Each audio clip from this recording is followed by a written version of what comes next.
Hello friends, welcome to current affair videos from Topaz Note. Today, that is 17th of June 2022, I will be covering the following articles. The first article relates to hate speech, जो IPC की धारा 295A के तहत कैसे वो बनी, धारा कब आई और इसके अलावा कोर्ट ने उसके ऊपर क्या अब तक टिप्पणी या जजमेंट दिए हुए हैं, rulings. Second, petition in Supreme Court six stringent population control law, यानी कि कोशिश की जा रही है कि एक पॉपुलेशन कंट्रोल लॉ आ जाए, तो उसका सुप्रीम कोर्ट में पटिशन दिया तो उसके regarding. Third is Egypt and Israel stepping to boost gas supply to European Union. ये एक मेजर ट्रांसफॉर्मेशन हुई है और पूरा जो मेंस का आंसर राइटिंग भी अगर कुछ एनर्जी सप्लाईज पे आता है तो it can have a very unique point जो अब तक अंडरस्टैंडिंग में नहीं था. और Egypt and Israel traditional supplier नहीं हैं पेट्रोलियम के, but why EU has signed this deal and what are the implications of it, ये कवर होगा. Fourth is Myanmar unlikely to be part of ASEAN India meeting. So जो Myanmar के chances है India ASEAN की जो foreign ministers की meeting होगी दिल्ली के अंदर, उसमें कितने हैं, क्यों उनको पार्टिसिपेट नहीं करना है, इसके रेलेवेंट जितने भी इश्यूज़ है उसको लेके. Fifth is about 3-year degree programme for Agnipath recruits. Agnipath recruits के लिए क्योंकि काफ़ी क्रिटिसिज्म आया है कि आफ्टर 4 years उनका क्या होगा, तो उसके रिगार्डिंग ये आर्टिकल है, इसमें मैं इन डिटेल बताऊंगा. Sixth is about drones to drop balls with 11 lakh seeds, a major point. Drones का यूज़ करना और एक बॉल्स के ज़रिए, सीड बॉल्स के ज़रिए रिफॉरेस्टेशन करने की कोशिश. तो इस तरह के एक्सपेरिमेंट्स पहले भी हुए हैं इंडिया में, बट ये एक सिग्निफिकेंट लेवल पे हो रहा है. इम्प्लीकेशंस क्या है, कंजर्वेशन एफर्ट इसका क्या है. So let's start with the very first article. So this topic is about hate speech. IPC की धारा 295A के तहत how courts have read the law अब तक, उसके रिगार्डिंग. सो जो डिबेट है अराउंड BJP के जो स्पोक्स पर्सन ने कुछ कमेंट्स किए थे उस पर स्पॉटलाइट आता है उस कानून के ऊपर जो डील करता है क्रिटिसिज्म या इंसल्ट किसी भी धर्म के रिगार्डिंग अगर होती है. तो अगर IPC के प्रोविजंस की बात करें तो जो सेक्शन 295A है वो स्पेसिफिकली डिफ़ाइन करता है कि क्या क्या काउंटर्स हो सकते हैं फ्री स्पीच के और उसके लिमिटेशंस क्या हैं with respect to offences related to religion. धर्म के आसपास के कितने हद तक आप जाके अपना फ्री स्पीच और उसका क्रिटिसिज्म कर सकते हो, उसके लिमिटेशंस क्या क्या हो सकती है फ्री स्पीच की, उसको डिफ़ाइन करता है.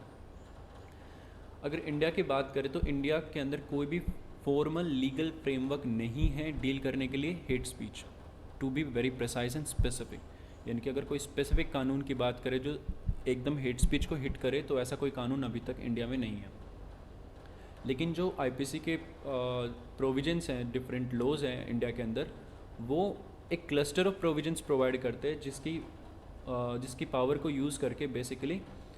हेट स्पीच को कर्व किया जा सकता है. और कोई अगर ऐसा ऑफेंस करता है तो उसको कंट्रोल करने के लिए भी प्रोविजंस प्रोवाइड होते हैं. जो ये लॉज है प्राइमरली वो ऑफेंसेस जितने भी रिलीजन्स के अगेंस्ट होते हैं उनको डील करते हैं. सेक्शन 295A डिफ़ाइन करता है और प्रिस्क्राइब करता है एक पनिशमेंट. कोई भी अगर डेलिबरेटली या मलिशियस वे में इंटेंशन के साथ आउटरीच करे रिलीजियस फीलिंग को, किसी क्लास की, किसी भी कम्युनिटी की, और अगर उसका रिलीजियस बिलीफ या रिलीजन को वो इंसल्ट करता है तो उसके खिलाफ सेक्शन 295A लगाया जा सकता है. अगर उसकी एग्जैक्ट डेफिनेशन देखें, सो सेक्शन 295A कहता है whoever with deliberate and malicious intention, इनकी जानबूझ के और गलत सोच के साथ आउटरीच करने की कोशिश करता है किसी की भी धार्मिक भावनाओं को of any class of citizen of India by words, चाहे बोल के या लिख के, साइन करके, बाय सम साइंस, या कोई विजिबल रिप्रेजेंटेशन के ज़रिए या अदरवाइज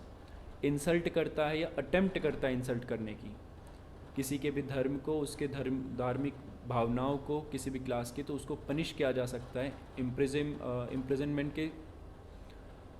पनिशमेंट दी जा सकती है फॉर अ टर्म दैट मे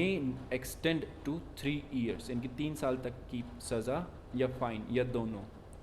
का प्रावधान है 295A में.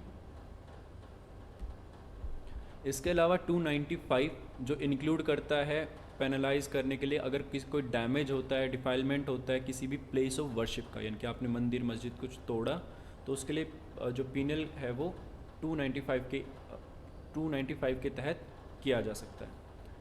अगर उस व्यक्ति की इंटेंशन इंसल्ट करना थी उस रिलीजन को, बाय चांस टूट गया कुछ, तो ये अप्लाई नहीं होता है।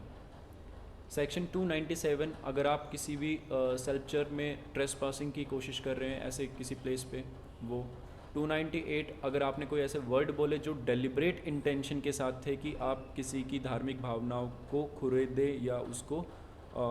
डैमेज करें। 296, अगर आप किसी की रिलीजियस असेंबली हो रही है किसी भी पर्टिकुलर रिलीजन की, हिंदू मुस्लिम XYZ, सो अगर किसी भी रिलीजन की असेंबली है और उसको डिस्टर्ब करने जाते हैं तो उसमें लगता है 296। जो आज के टाइमिंग में, क्योंकि ना सिर्फ ये फिज़िकल डोमेन में इस तरह के डैमेज या इस तरह के एक्ट्स हो सकते हैं, बल्कि ऑनलाइन में भी है।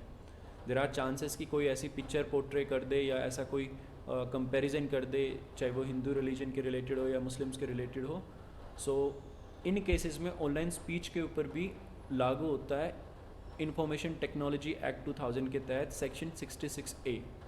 वो पनिश करता है कोई भी ऑफेंसिव मैसेज अगर कम्युनिकेशन सर्विसेज के थ्रू आपने भेजा है, तो वो कोई भी कम्युनिकेशन सर्विस हो सकती है, चाहे वो नॉर्मल मैसेज हो, चाहे वो व्हाट्सएप हो या कोई फेसबुक हो।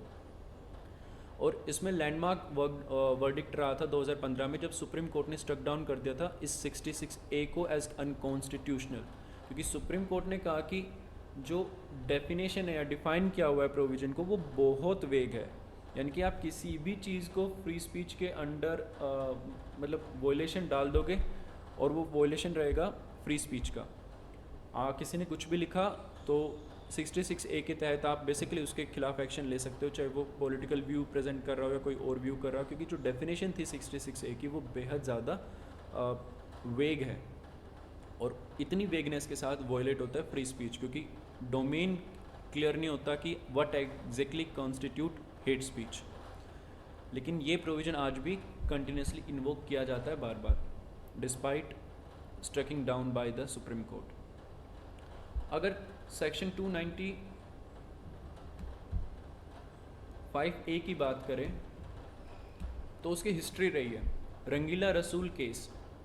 इस केस के ज़रिए ही, और इसके बाद एक और जो केस हुआ था, इन केसेस के ज़रिए ही कॉलोनियल गवर्नमेंट को ये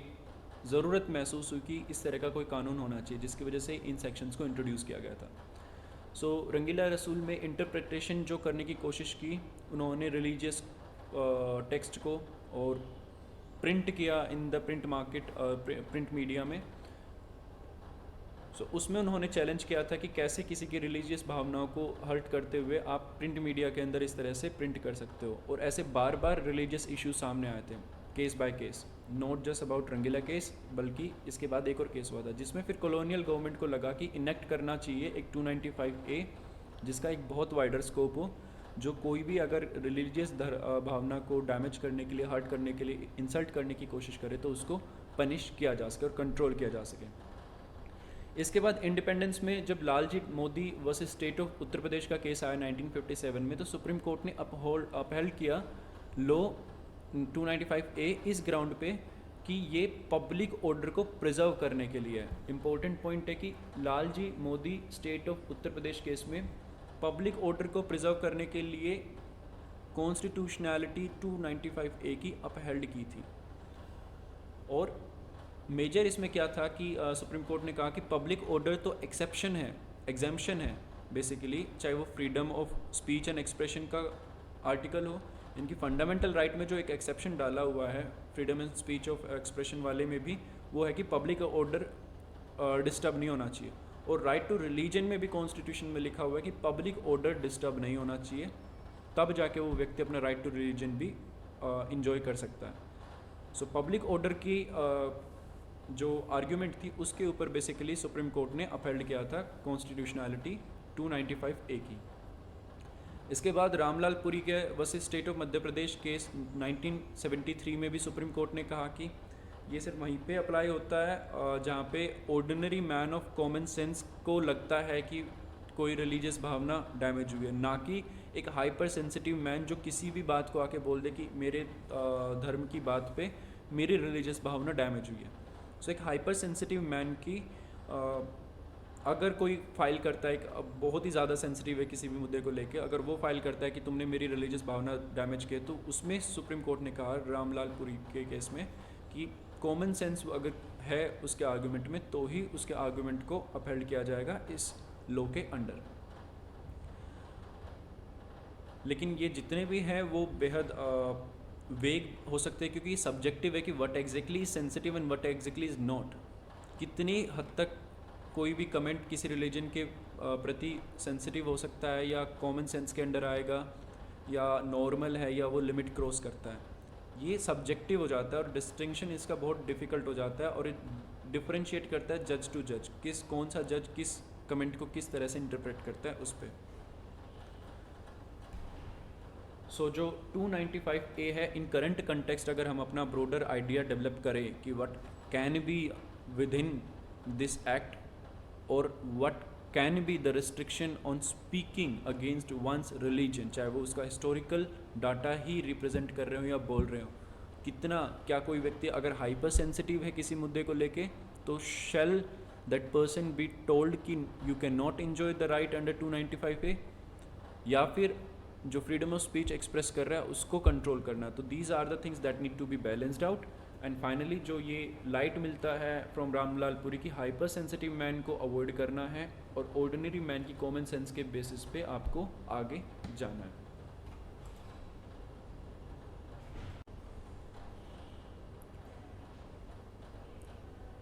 सो एक पटिशन डाली है सुप्रीम कोर्ट में कि स्ट्रिंजेंट पॉपुलेशन कंट्रोल लॉ आना चाहिए। एक मथुरा के रेजिडेंट ने सुप्रीम कोर्ट में डायरेक्टली अप्लाई किया है एक पटिशन, और उन्होंने रिक्वेस्ट किया सुप्रीम कोर्ट के कि वो गवर्नमेंट को डायरेक्ट करे, कि वो बता करे कि फिजिबिलिटी कैसे कितनी है इनेक्ट करने की एक मजबूत पॉपुलेशन कंट्रोल कानून। जो पटिशनर है उसने कहा है कि अ लॉ जो सिक्योर करे fundamental right of citizens including the right of peaceful sleep along with clean air, water, food, health and shelter, जो वॉयलेट होते हैं बहुत ज़्यादा पॉपुलेशन की वजह से, अकॉर्डिंग टू दिस पटिशनर। इसका उन्होंने ये भी हवाला दिया है कि जो इम्पैक्ट है वुमेन पे वो भी काफ़ी ज़्यादा है। The impact that repeated child bearing has on women is seldom highlighted outside niche areas, जो उनकी पटिशन में लिखा है। और उन्होंने ये भी कहा है कि जो इंसिडेंस है of grand multiparity which is defined as more than 4 viable births in developing countries like India is 20%, while it is only 2% in developed countries। यानी कि 4 से ज़्यादा बच्चे होना बहुत कम चांस है डेवलप्ड कंट्रीज़ में, only 2% of couples have this thing, लेकिन इंडिया में वो 20% है, यानी कि grand multiparity is very high in India. So उसको कंट्रोल में लाया जा सके। और उन्होंने रिक्वेस्ट किया अपने पटिशन के थ्रू कि गवर्नमेंट का स्टैंड भी क्लियर हो और असर्टन करके बताए कि फिजिबिलिटी क्या है। अब तक का गवर्नमेंट का स्टैंड रहा है, द गवर्नमेंट सेड की पीरियड बिटवीन 2001 to 11 विटनेस किया एक sharp decline in decadal growth rate among Indians in a 100 year period अगर देखें, यानी कि 2001 से 11 के बीच में शार्प डिक्लाइन हुआ है जो भी पॉपुलेशन ग्रोथ होती है उसमें। इसके अलावा कहा है कि इंडिया सिग्नेटरी है power of programme of action का, जो of international conference on population में था एंड डेवलपमेंट 1994, जो कि unequivocally against any coercion in family planning के है। सो बेसिकली इंडिया ने साइन किया हुआ है programme of action international conference on population and development 1994, जिसके तहत इंडिया फोर्सफुली कोर्सिव वे में फैमिली प्लानिंग के किसी भी गोल को इम्प्लीमेंट नहीं कर सकता है। सो ये बेसिकली दिखाता है कि गवर्नमेंट का स्टैंड किस हद तक जा सकता है। Even if you can force through supreme court की गवर्नमेंट कोई स्ट्रिक्ट एक्शन ले, बट प्रोग्राम ऑफ एक्शन में जो इंडिया ने सिग्नेटरी है क्योंकि उसका, तो it is binding on the country, because of which कोई भी कोर्सिव स्टेप की कंट्रोल करो अपने पॉपुलेशन को, या फिर उसके थ्रू फैमिली प्लानिंग का कोई स्ट्रिक्ट लॉ बनाए, ये पॉसिबल नहीं होगा।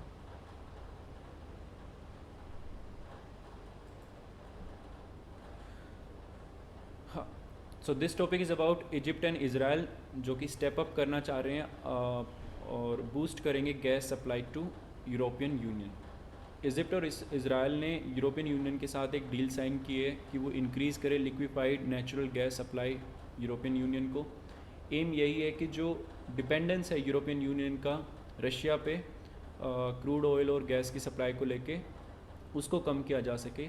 ताकि जो ड्रैग ऑन है यूक्रेन वॉर उस पर कुछ इम्पैक्ट आ सके या उस पर नेगोशिएशन टेबल पे आ सके रशिया। एक जो मेजर एम आया है और एक सामने दिखा है यूरोपियन यूनियन को कि अब तक वो नेग्लेक्ट करते थे, कोई पॉइंट आउट भी करता था तो उसको सीरियसली नहीं लेते थे 3 months बैक, 3-4 months बैक, वो ये था कि whenever anybody pointed out कि भाई आपका बहुत ज़्यादा डिपेंडेंस है on Russia for your energy security, including जब ट्रंप ने बोला था, तो nobody took him very seriously. लेकिन अब नाउ दे से कि they realise this and for that particular reason they have signed a deal with Israel कि वो इजिप्ट के ज़रिए गैस सप्लाई करे, क्योंकि जो फैसिलिटीज़ हैं लिक्विफाई करने की वो इजिप्ट के पास है, और कुछ ऑफशोर ऐसे रिजर्व्स मिले हैं इसराइल और इजिप्ट में जो पहले नहीं थे, जिनको बेसिकली वो एक्सपोर्ट कर सकते हैं। ये एग्रीमेंट पार्ट है यूरोप के एफर्ट का कि अपनी एनर्जी सप्लाई डाइवर्सिफाई करे और लेके जाए ऐसे ट्रस्ट वर्दी सप्लायर पे जिन पे वो निर्भर हो सकते हैं for longer period of time, जो एनर्जी सिक्योरिटी के लिए एक बहुत महत्वपूर्ण पॉइंट है या बिंदु है। इस डील के तहत यूरोपियन यूनियन बेसिकली हेल्प करेगा इजिप्ट एंड इसराइल को कि वो अपना गैस प्रोडक्शन इंक्रीज़ करे, एक्सप्लोरेशन बढ़ाए अपने टेरिटोरियल वाटर में।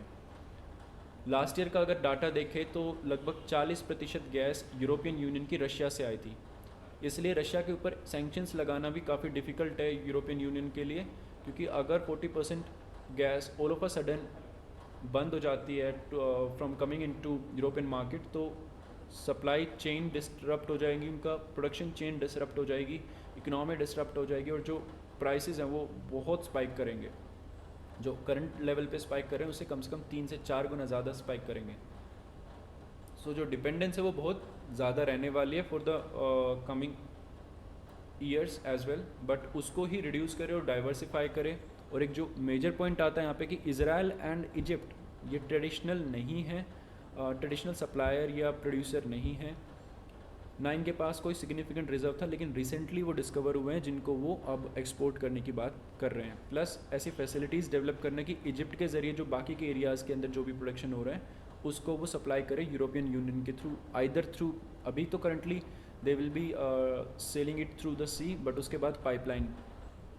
डेवलप करना ताकि इजिप्ट से डायरेक्ट गैस जा सके यूरोपियन यूनियन तक।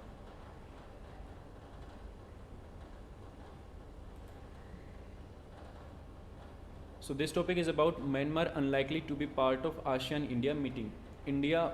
काफ़ी प्रेशर के अंडर है कि वो अवॉइड करे म्यांमार का इंक्लूजन। जो 24th ASEAN India ministerial dialogue होने वाला है दिल्ली में,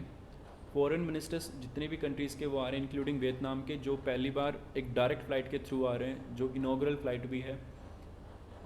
लेकिन जो इशू है म्यांमार के रिप्रेजेंटेशन को, वो ये है कि मेन चीज़ तो ये है कि आसियान और म्यांमार के रिलेशन काफ़ी ख़राब हुए हैं जब से February 1, 2021 में कूप किया था और ऑन्ग सान सू की जो गवर्नमेंट थी उसको हटा के मिलिट्री ने वहाँ पे अपनी डिक्टेटरशिप या बेसिकली अपना रूल लेके आ गए थे, और जो मिलिट्री हेड था वो अपने आप को प्रेसिडेंट डिक्लेयर कर दिया था। सो तब से ही आसियान म्यांमार के रिलेशन ख़राब हुए हैं। उसको और ज़्यादा ख़राब इस वजह से भी कहा जा सकता है क्योंकि जो करंट मिलिट्री जुनता है म्यांमार का, वो रिफ्यूज़ करता है to negotiate with the people जो प्रोटेस्ट कर रहे हैं। सो प्रोटेस्टर्स के साथ कोई नेगोशिएशन नहीं है, नेगोशिएशन टेबल पे आने को भी तैयार नहीं है। तो इस वजह से सिचुएशन और ख़राब हो रही है, and because of that ASEAN और म्यांमार के रिलेशन और ख़राब हुए हैं। सो जो नॉन पार्टिसिपेशन है मिलिट्री हेड का म्यांमार का, उसको ऐसे भी इंटरप्रेट किया जा रहा है कि इंडिया अकोमोडेट कर रहा है इंटरनेशनल कंसर्न, जिसमें वेस्टर्न कंट्रीज से लेके आसियान देशों की भी हैं, because even the ASEAN countries do not want to invite Myanmar. Major उसके पीछे रीज़न यही है कि जो मिलिट्री है वो रिफ्यूज़ कर रही है नेगोशिएशन को कोई भी प्रोटेस्टर्स के साथ, और जो रिस्टोरेशन है डेमोक्रेसी का उसके भी, कि they do not want to restore democracy in Myanmar. However जो रिसेंटली बीमस्टेक का 25th एनिवर्सरी आया था, तो उसमें जो डी फैक्टो रूलर है म्यांमार का,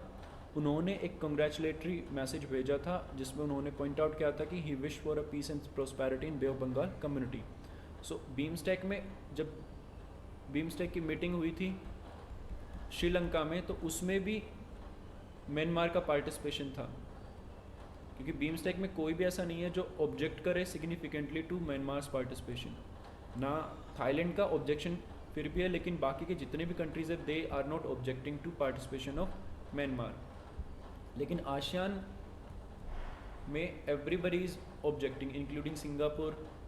इंडोनेशिया एंड अदर कंट्रीज जो कि ऑब्जेक्ट करती हैं म्यांमार के पार्टिसिपेशन को लेकर।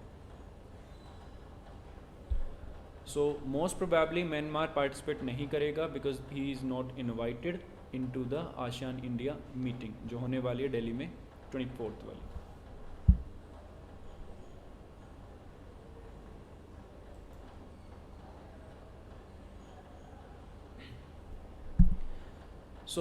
जैसे कल मैंने एक्सप्लेन किया था अग्निपथ स्कीम को इन डिटेल, उसके की फीचर्स, एलिजिबिलिटी, रिक्रूटमेंट और बाकी के क्या रीजंस थे कि अग्निपथ स्कीम की रिक्वायरमेंट आई। उसके बाद एक और अपडेट आया, क्योंकि काफ़ी ज़्यादा क्वेश्चन उठाए जा रहे थे कि आफ्टर 4 years क्या, कौन से स्किल के बेसिस पे और कैसे किसी को भी रिक्रूट किया जाएगा, कहाँ पे रिक्रूट किया जाएगा आफ्टर 4 years।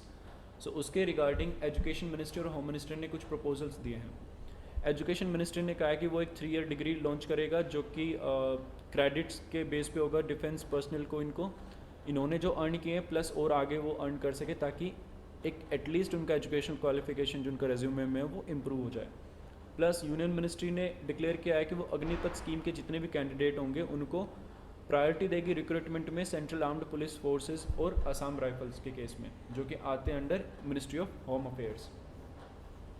ध्यान रखना, असम राइफल को जो ऑफिसर लेवल की नियुक्ति है वो होती है आर्मी से, लेकिन बाकी का रिक्रूटमेंट होम मिनिस्ट्री के अंदर आता है, और central armed police forces are completely under home ministry. So जो एम है होम और एजुकेशन मिनिस्ट्री का, उसमें है कि फ्यूचर करियर प्रोस्पेक्ट्स इनके इम्प्रूव किए जा सकते हैं, किनके, अग्निवीर्स के। एजुकेशन मिनिस्ट्री का जो प्रपोजल है वो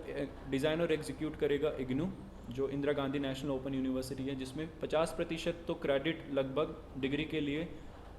अग्निपथ स्कीम के दौरान ही जो कैंडिडेट होंगे वो अपना गेन कर लेंगे, और वो जो स्किल्स वहाँ पे गेन करेंगे उनके बेसिस पे उनका 50% क्रेडिट तो वहीं से डिक्लेयर या कैलकुलेट किया जाएगा। जो बाकी का 50% होगा वो एक बास्केट ऑफ कोर्सेज को में से वो कोई भी सेलेक्ट कर सकते हैं, और उनको स्टडी करना पड़ेगा with IGNOU after completing 4 years। तो उनकी एक फुल ग्रेजुएशन डिग्री तैयार हो जाएगी उनके बेसिस पे।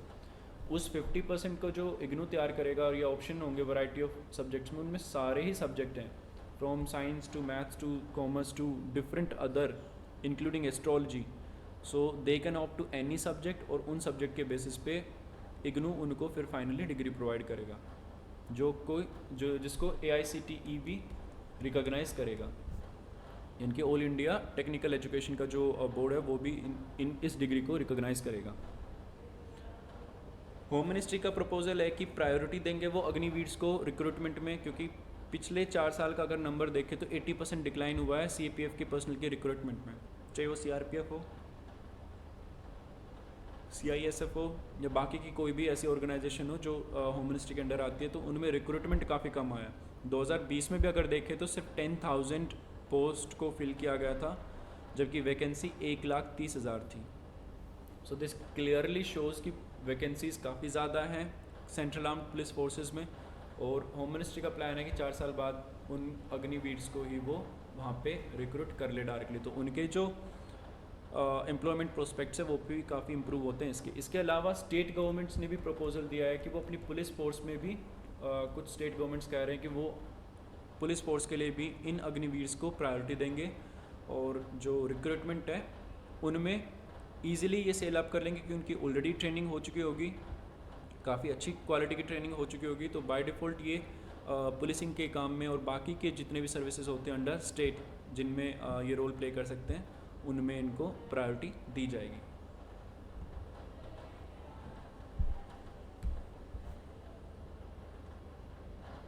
सो the last topic is about drones to drop balls with 11 lakh seeds, ये एक मेजर टर्न है जिसको योगला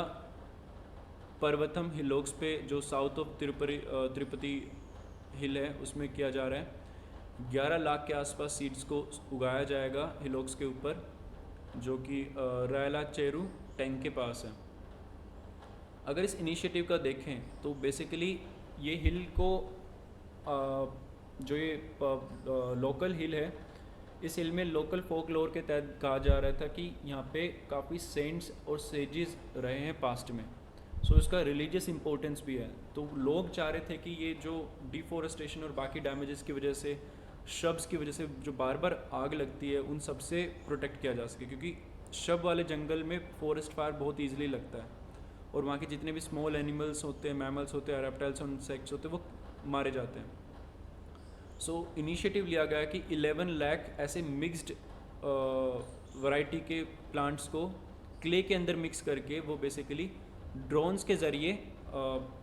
शूट करेंगे या गिराएंगे, एयर ड्रॉप करेंगे इन हिल्स के ऊपर बॉल्स की शेप में। और रिज़ल्ट क्या होगा कि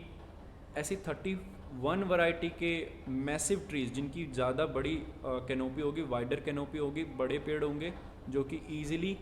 फॉरेस्ट फायर को सपोर्ट नहीं करते हैं। सो इस तरह के प्लांट्स लगाएंगे ताकि एक परमानेंट हैबिटेट बन सके उस रीजन के अंदर, उसकी बायोडाइवर्सिटी रिच हो सके और अट्रैक्ट कर सके वो विजिटिंग एनिमल्स और बर्ड्स को, इवन द ट्रांस कंट्री जो एनिमल्स आते हैं या बर्ड्स आते हैं उनको भी। सो ओवरऑल अगर इस इनिशिएटिव में देखें तो 2 मेजर पॉइंट हैं, एक तो ड्रोन का यूज़ और दूसरा सीडलिंग्स का। इन सीडलिंग्स को यूज़ कैसे कर रहे हैं, क्ले के ज़रिए गिरा रहे हैं ऊपर से। तो जो ट्रेडिशनल होता है कि खुद जाके उगाओ, उसके बजाय सीडलिंग को क्ले के ज़रिए बॉल में बना के ऊपर से ड्रॉप करा दो। और ये मेथड काफ़ी बार साइंटिफिक इस पर रिसर्च भी हुआ और ये काफ़ी इफ़ेक्टिव भी माना गया है, क्योंकि इससे जो प्रोस्पेक्ट है या प्रोबेबिलिटी है प्लांट के जर्मिनेट होने की, वो काफ़ी ज़्यादा हाई होती है, क्योंकि सीड क्ले के अंदर होता है और क्ले उसको प्रॉपर न्यूट्रिशन और एटमॉस्फेयर प्रोवाइड करा सकता है for such period of time जो उसका इनिशियल फेज में उसको चाहिए होता है। तो as a result chances of seed to develop are very high. As a result reforestation उस एरिया में होगा और एक natural habitat, permanent habitat create होगा जो छोटे श्रब्स की बजाय